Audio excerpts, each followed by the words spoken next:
The implication hung in the air, thick and accusatory, a subtle but unmistakable jab. Jack swallowed, feeling a familiar prickle of defensiveness.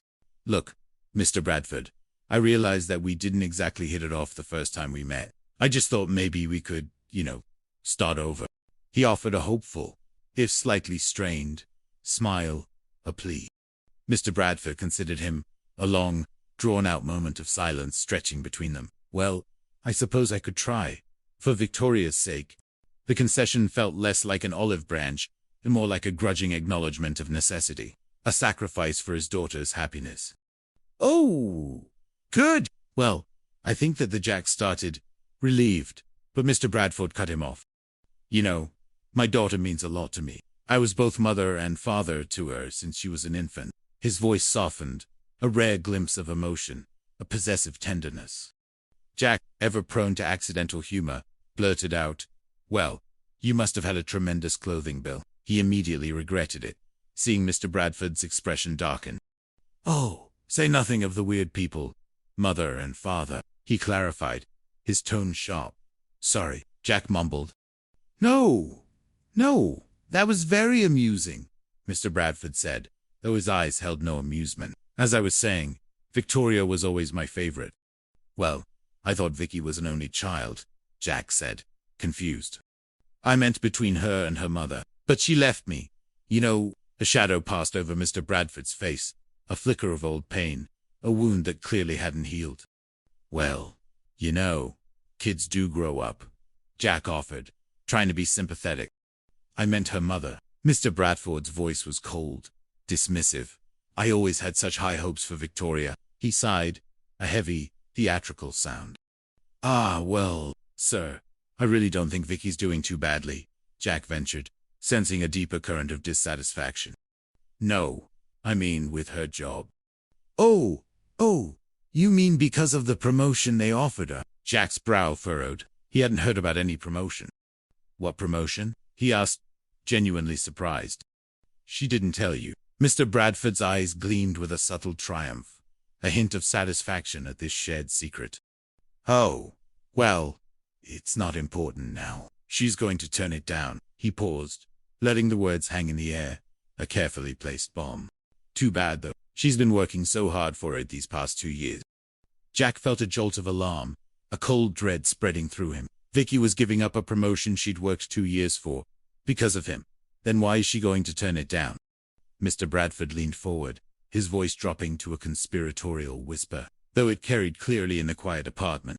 "Well, it would mean moving to Houston, and that could cause problems between us." He sat back, a picture of injured innocence, a master manipulator at work. Jack stared, a knot forming in his stomach. "Well, why didn't she say anything?" "I guess she didn't want to make you feel guilty," Mr. Bradford said, a faint, condescending smile touching his lips. "You must have more in the bowl than I thought to make her give up something that she wanted so badly." The door to Jack's bedroom opened, and Vicky emerged, no longer in her uniform but in a soft, flowing dress that highlighted her natural grace. Her hair, usually pulled back, was loose around her shoulders, framing a face that was both beautiful and, to Jack's suddenly anxious eyes, a little too pale. "Hi, Dad," she said, her voice light, oblivious to the emotional landmine that had just been laid. "Darling," Mr. Bradford replied, his voice instantly warm, the earlier chill vanishing, replaced by paternal affection. "How are you?" "I'm just fine. Has Jack been entertaining you?" She glanced at Jack, a playful glint in her eyes. Jack, however, was in no mood for play. He looked at Mr. Bradford, then at Vicky, the words of her father echoing in his mind. "She's going to turn it down because it would mean moving to Houston, and that could cause problems between us." "No, excuse me," Jack interjected, his voice tight, the words barely controlled. Why didn't you mention anything to me about that job offer in Houston?" Vicky's smile faltered. Her gaze flickered to her father, then back to Jack, a hint of defensiveness entering her eyes. "Because it wasn't important, I'm going to turn it down." "Well, shouldn't you at least consider it?" Jack pressed, a strange mix of guilt and frustration bubbling within him. He didn't want to be the reason she sacrificed her dreams, even if it meant sacrificing their time together. "I already did," Vicky replied, her voice firm, resolute. And I'm going to turn it down. She looked at him, her expression a plea for understanding, for acceptance of her choice. Jack ran a hand through his hair, his earlier confidence completely gone. Oh, well, are you sure, though? You're doing the right thing. Vicky's eyes narrowed, a hint of hurt entering them. Well, Jack, do you want me to take the job? Well, no. I mean, you should do what's right for you, he stammered, trying to articulate the complex swirl of emotions within him. He wanted her to be happy, to pursue her ambitions, but the thought of her leaving, of their budding relationship being severed by Miles, was a painful one. But Jack, if I move to Houston, we'll never see each other, Vicky said, her voice barely a whisper, a stark truth.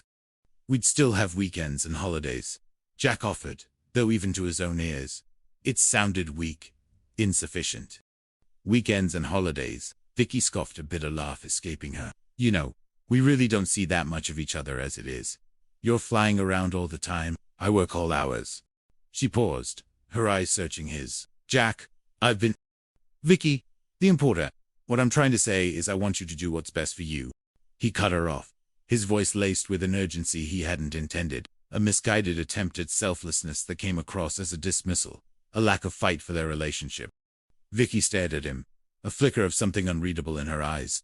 Hurt, confusion, perhaps even a touch of anger. She turned abruptly to her father, her decision made. Dad, could you give me a lift home? Now, Mr. Bradford asked, a smug satisfaction evident in his tone, his plan seemingly unfolding perfectly. Jack felt a cold dread spread through him. Wait a minute, I thought we were going to do something. I'm sorry, Vicky said, her voice flat, not meeting his eyes. I just didn't realize how tired I was. Well, we could do something, Jack insisted, desperately trying to salvage the evening, to salvage them. Shall we? Vicky shook her head. Vicky, thank you for a very pleasant evening, Jack. Her words were polite, formal, and utterly devastating. She walked past him, towards the door, her father rising with a triumphant glint in his eye. Vicky, hey, listen, I'll call you tomorrow, okay? Jack called out, a note of desperation in his voice. Okay, she replied, without turning around. But if I'm not home, I'll call you. The words were hollow, a polite dismissal, a finality that pierced Jack's heart. As the door clicked shut behind them, Jack stood frozen, the silence in the apartment suddenly deafening. He had tried to do the right thing, to be the noble, selfless man, but it had backfired spectacularly. He had pushed her away, right into her father's waiting arms. He had lost her, and the weight of that loss pressed down on him, heavy and cold.